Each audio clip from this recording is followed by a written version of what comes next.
Hi everyone, I'm Julia. I'm an ambassador for Journey. I'm majoring in econ and minoring in risk management and data science. Hi guys, my name is Ramya. I'm an ambassador for Journey as well, and I'm a neuroscience major and a medicine literature and culture minor.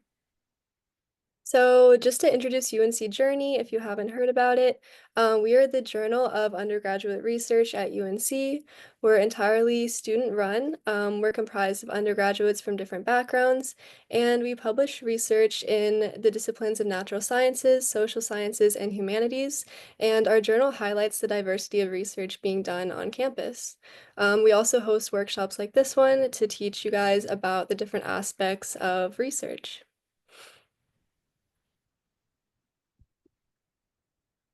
Okay, so before we get into the objectives of this workshop, I kind of want to get an idea of who's here. So, if you want to either type in the chat or maybe raise your hand, who here has participated in research before or is currently doing research?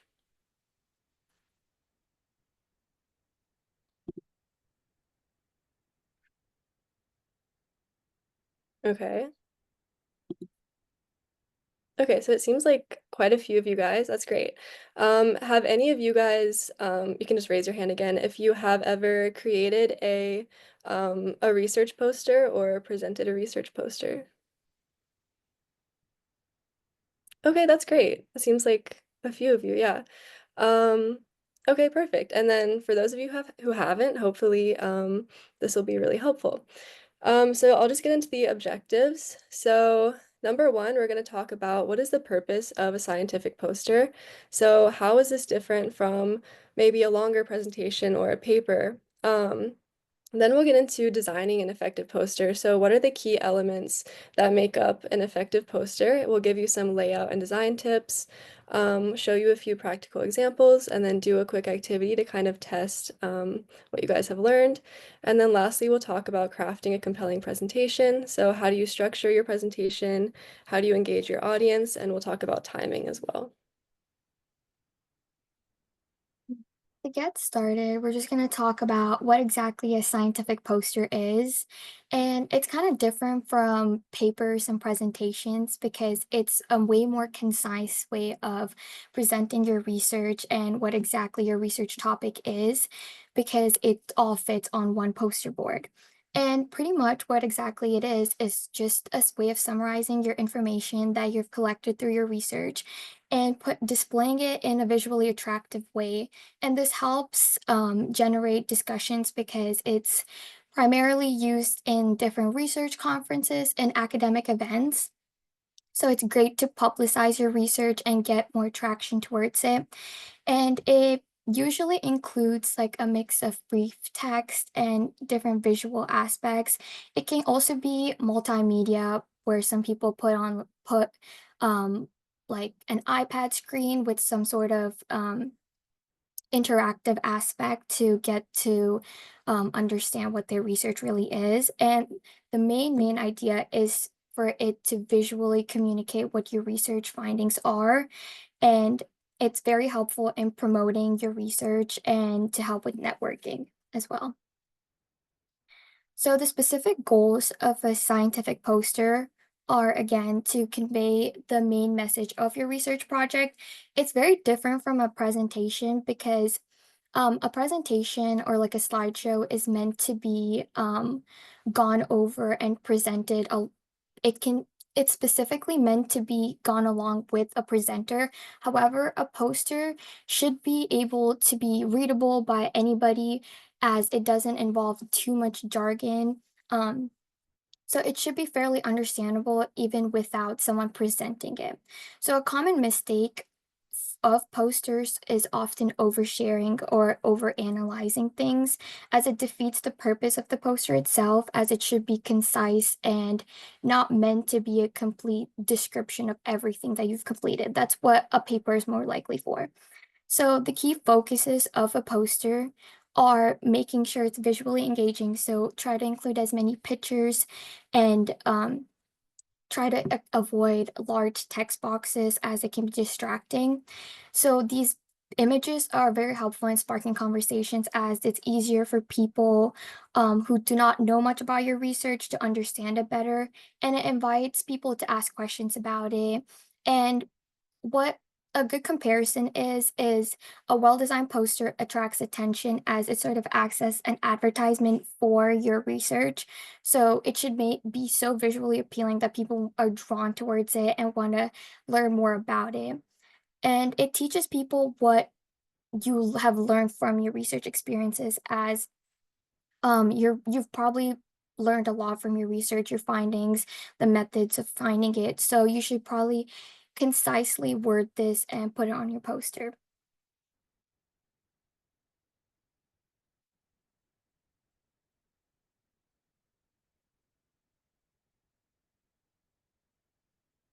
Some of the effective ways of designing a poster are making sure you include these key elements, which include a title. And one of the main things is you need to try to make it shorter than 10 words.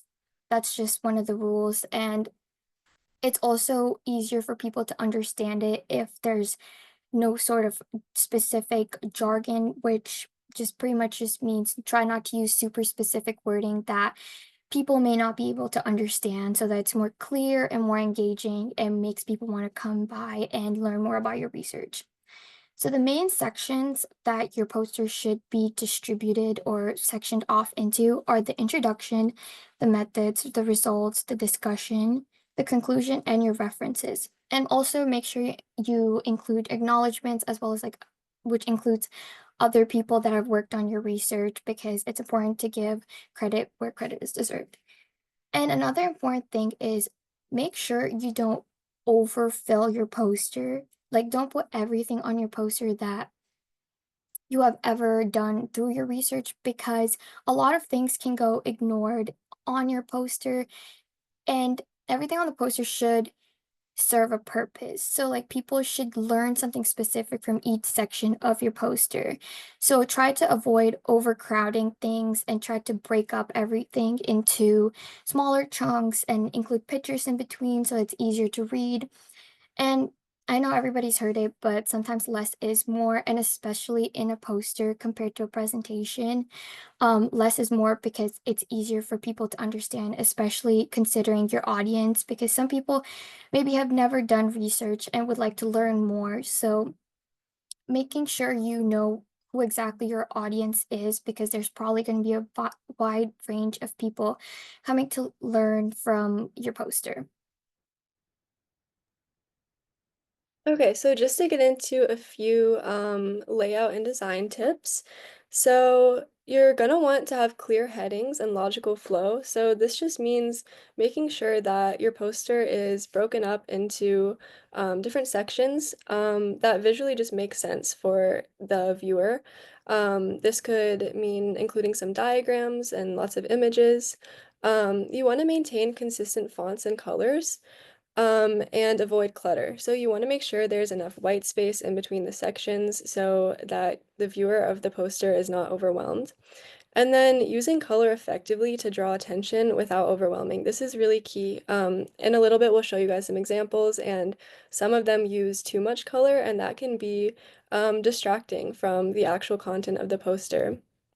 And then ensuring that visuals are legible from 3 to 5 feet away. So you will likely be presenting these posters at a research conference or a symposium, and this is where people are walking around, and you want to make sure that people can see your poster from pretty far away, and then you want to make sure that they're drawn to it as well. So the 10-10 rule is making sure attendees can spend 10 seconds scanning the poster from 10 feet away.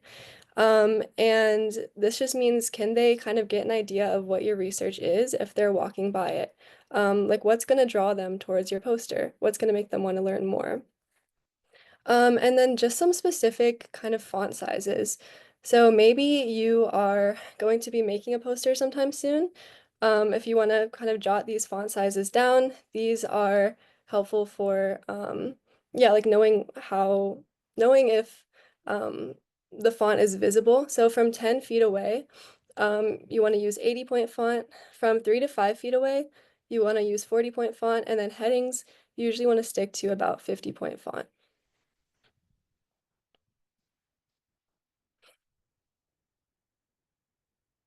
Okay, so now we just have a couple examples. So this is not a great example of a research poster. So as you can see, overall, it's just not super inviting. There's not a lot of color. There's nothing that really jumps out and grabs your attention. There's a lot of small, cramped text and too many words. You want to try to avoid having these large chunks of text because, again, this is sort of an advertisement for your research.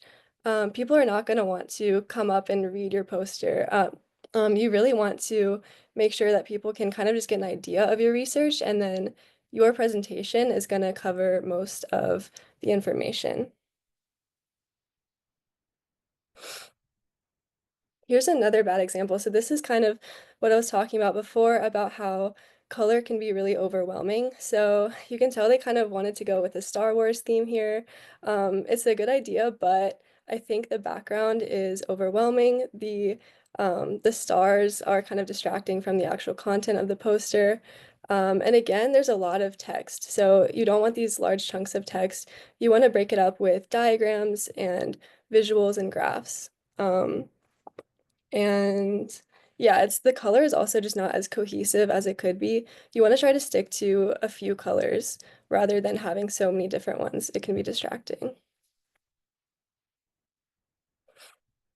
And then here's a great example of a research poster to look more on the positive side. So the title and the headings are both very large and clear. The colors are very cohesive. They stuck with just one or two main colors. There's lots of graphs and images. And there's bullet points rather than paragraphs. Okay, so we're going to do a quick activity to kind of test what you guys just learned. We're going to show you a couple of examples of research posters. So take a minute to look at the poster and then tell us in the chat, do you think this is a good example or a bad example? If it's a good example, what does the poster do well? If you don't think it's a great example, then what do you think that they should improve? So we'll show you a poster and then just go ahead, take a minute, and then type in the chat. So here's the first poster.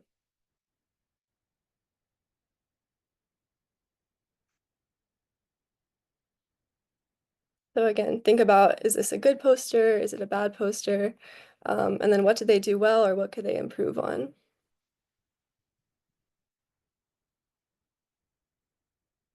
Yeah, absolutely. This is a good poster.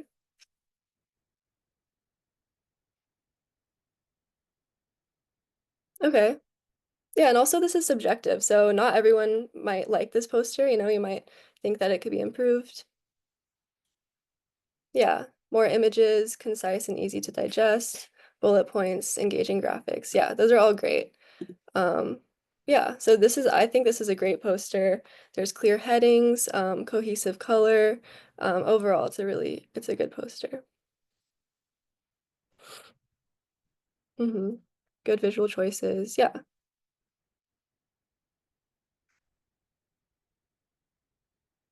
All right, here's poster number two. So go ahead and type in the chat what you think about this one.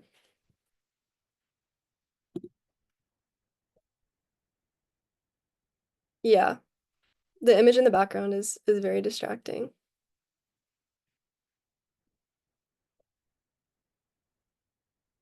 Yeah, absolutely. The text is very small, hard to read. It has those paragraphs that we want to avoid. Too crowded. Hmm. Yeah, the visuals are too small. They did try to include some images, but they're too small to really be able to see. Yeah, absolutely. So it seems like you guys have a really great understanding of um, what elements you should include and what you shouldn't.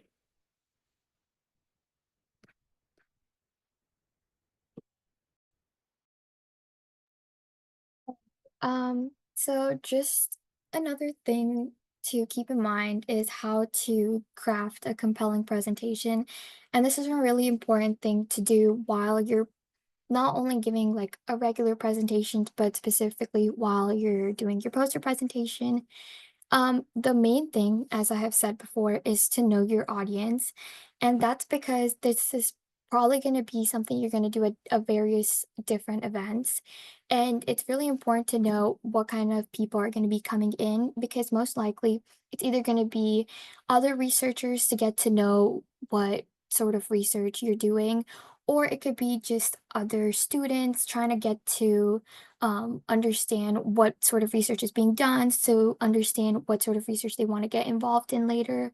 So, making sure to really tailor your presentation and what you're going to say to the knowledge level and interest of the people that are coming in is really important because if you're going to use overly not explicit but specific language and examples, some people who do not really know what your research is may not really understand, and this may distract them from what your presentation really is and what's going on your poster. So make sure you remember who you're speaking to. And the second thing is understanding how to structure your presentation. Remember to introduce yourself, give some context about yourself, like what grade you are, or what's which research lab you're working for, what research you're conducting, what prior experience you have, all that stuff because it helps create some sort of interaction and um, allows you to get more comfortable with your audience. And they also are more likely to listen to you if they know a little bit more about you. Um, and while you're presenting, make sure you highlight the key sections and findings on your poster because that's exactly what the poster presentation is for. Making sure you go through in chronological order of all the important steps you've gone through to do your research, some of the methods, the findings, just how you began your journey, where your interest begun. All of that is really great stuff to include as it can show and help people think through your process and help them figure out if that's something that they're interested in. Make sure you have a logical flow of explanation that's kind of goes along with making sure you go through it chronologically as it's helpful to understand that. And conclude with significant and future directions. That's something really important because if you don't really talk about your results as much, people can't really understand the whole point of your research.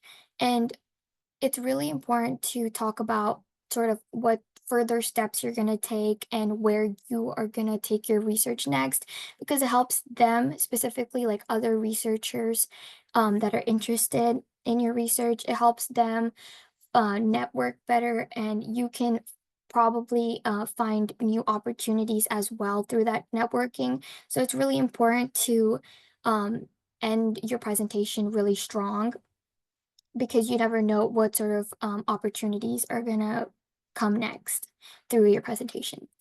And lastly, make sure that you listen carefully and acknowledge questions because, again, these questions allow people to better understand what your research is. Because I bet if you're doing your poster presentation, you're really passionate about your research. So it's really great to spread that because people really want to know more about it.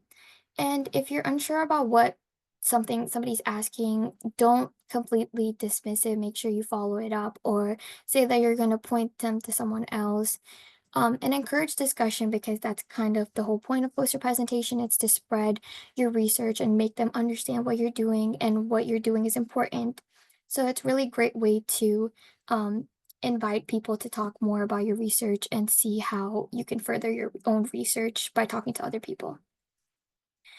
And some other basic information just about presenting is you can use this in any setting, but treat your poster presentation like a conversation because if you make it overly too formal, some situations need you to be formal, but some it's better to have like a conversation about it while keeping sort of a formal environment and make sure you practice like practice on a friend, practice with your family. It's really helpful and really important, especially in an educational setting.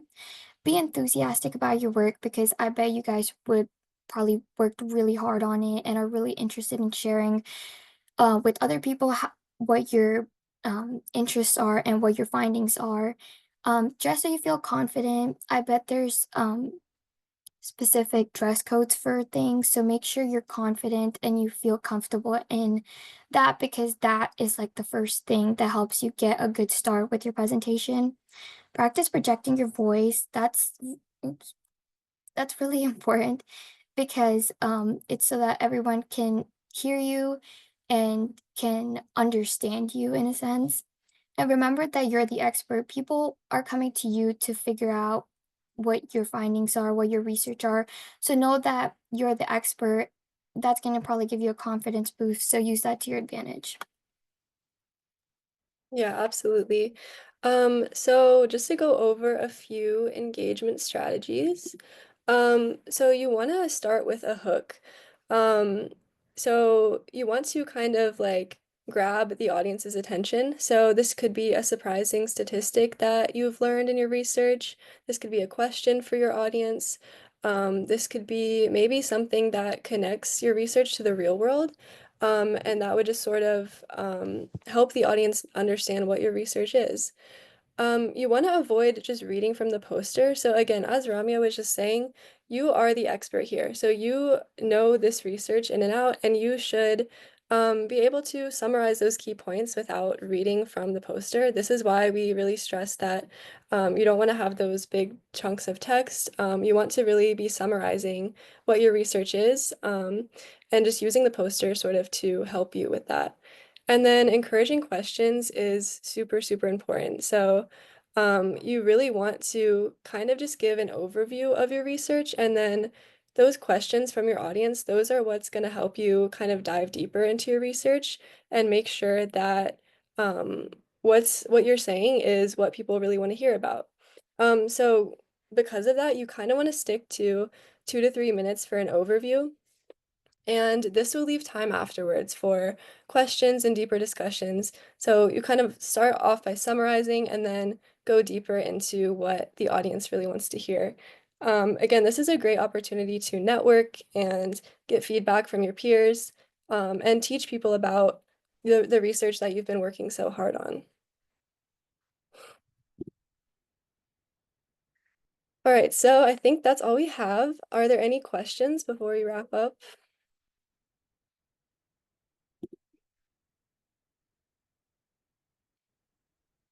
And we will give the CLE code in just a little bit. Okay, if there are no questions, if you guys could scan this Google form, let us know if the QR code doesn't work and we can drop the link in the chat. But you should be able to scan and just fill out what you learned from this presentation. Okay, great, it works. Thanks. So this is just a Google form to kind of get what you guys learned from our presentation, and then on the next slide, we'll show you the CLE credit.